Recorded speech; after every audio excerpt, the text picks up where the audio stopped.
সৈনিক পাহারা দিচ্ছিল, একটা দুটা গুলি আসছিল। এর ভিতরে আমি এডিজি কর্নেল রেজানুরকে জানালাম, ডিজি হাসান মাহমুদকে জানালাম। আপনি জানেন এই হাসান মাহমুদ পরবর্তী যে পুলিশের সে আইজিপি হয় এবং স্পেনের রাষ্ট্রদূত হয়, এবং কর্নেল রেজাকে কিন্তু তারা পরে আপনার মেজর জেনারেল বানায়, এমএস ছিল, সে জিওসি ছিল। যে এরা কি করলো, আমাকে ফোন করে একটার পর একটা ফোন শুরু করলো যে জামান তুমি ভিতরে ঢুকবে না। তা আমি জিজ্ঞাসা করলাম, স্যার আমরা এখানে অফিসারদের তো মেরে ফেলতেছে, আমাদের কাছে আসতে গুলি শুরু হয়েছে। পরে যে না তুমি ভিতরে ঢুকবে না, আমরা প্রধানমন্ত্রীর সাথে বসেছি যমুনা ভবনে, উনি বলছে কেউ গোলাগুলি করবে না, উনি এটা শান্তিপূর্ণভাবে সমাধান করবেন।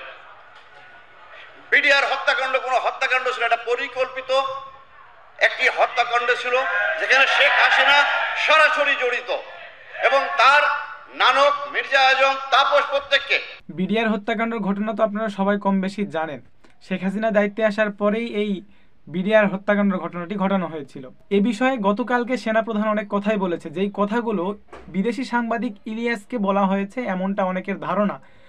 অনেকেই বলছে যে বিদেশি সাংবাদিক ইলিয়াসকে এই কথাগুলো বলা হয়েছে, কেননা বিদেশি সাংবাদিক ইলিয়াস প্রায় 1-1.5 মাস থেকে এই পিলখানার হত্যাকাণ্ড অর্থাৎ বিডিআর হত্যাকাণ্ড যেটা আছে সেটা নিয়ে ইনভেস্টিগেশন করতেছে এবং তা নিয়ে প্রচুরভাবে খোঁজ করতেছে। এর পেছনে কে আছে, শেখ হাসিনা নাকি আমাদের সেনাপ্রধান না কোন কোন সেনাবাহিনী, এটা সঠিক বলা যাচ্ছে না। কিন্তু আজকে রাত্রে অর্থাৎ আজকে 26শে ফেব্রুয়ারি আজকে রাত্রে সাংবাদিক ইলিয়াস তিনার ফেসবুক পেজ এবং ইউটিউব চ্যানেলে লাইভে আসবেন এবং এ বিষয়ে সম্পূর্ণভাবে ক্লিয়ার করবেন।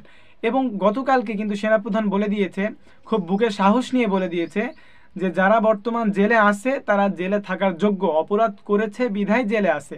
তারপরে ওয়ার্কারের কথার ভিত্তিতে প্রবাসী সাংবাদিক ইলিয়াস এবং পিনাকি ভট্টাচার্য আরও কয়েকজন যারা বিদেশে রয়েছে তারা কিন্তু সেই কথার রিয়েক্ট হিসেবে ফেসবুকে বিভিন্নভাবে পোস্ট করেছে, বিভিন্ন লেখালেখি করেছে। ইলিয়াস হোসেন বলেই দিয়েছে যে আজকে রাত 8টার সময় আমার ফেসবুক এবং ইউটিউব চ্যানেলে লাইভ হবে, আপনারা লাইভ টক শোতে যোগদান করবেন, এই বিষয় নিয়ে সম্পূর্ণ ক্লিয়ারভাবে সবাইকে বলা হবে।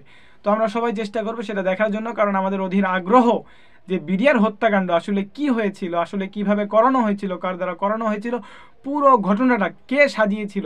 আমরা তো সবাই জানি যে এর পেছনে ফ্যাসিবাদ খুনি হাসিনার হাত রয়েছে, কিন্তু তারপরেও সেই কাজটা কার কার মাধ্যমে করানো হয়েছে সেই কথাটাই আজকে ক্লিয়ার করা হবে। আমরা সবাই চেষ্টা করব লাইভটি দেখার জন্য। তিনার ফেসবুক পেজের লিঙ্ক আমার ডিসক্রিপশন বক্সে দিয়ে দিচ্ছি, আপনারা দেখে নেবেন।